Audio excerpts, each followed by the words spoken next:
Leverage. A simple word, really.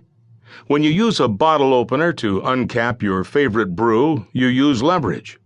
And when you pry open a can of paint with a screwdriver, you use leverage. And yet, in the financial world, abuse of leverage has repeatedly led the economy to ruin.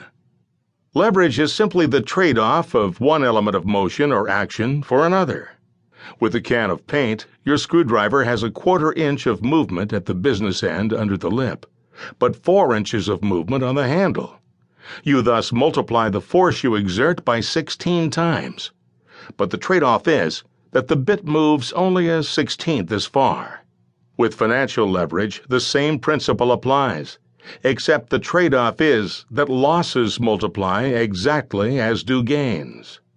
Nearly everyone who undertakes a leveraged transaction understands this part of the essence of leverage.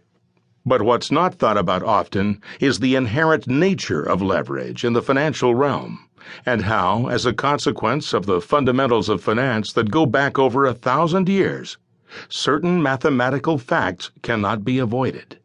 It is, in fact, attempting to avoid the expression of these facts that leads to the worst financial panics and depressions. It is my hope that this book will provide a unique perspective on these foundations of our financial life. None of this should need to be written down. These facts remain undiscussed in the financial media, and it would be fair to assume that even people like Federal Reserve Chairman Ben Bernanke don't understand the basic mathematics that underlay all financial systems. Such an assumption would be terribly foolish, for it is only through the public's lack of knowledge that banking and financial interests can fleece our nation and, indeed, the people of all nations.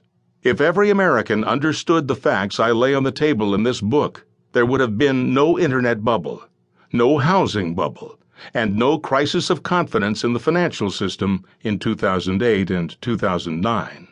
What is discussed here is no less fundamental than the sun rising in the east each day and setting in the west.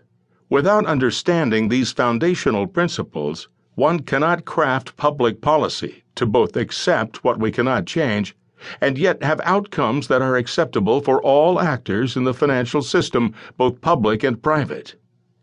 One may argue with a mathematician, but one may not argue with the math itself.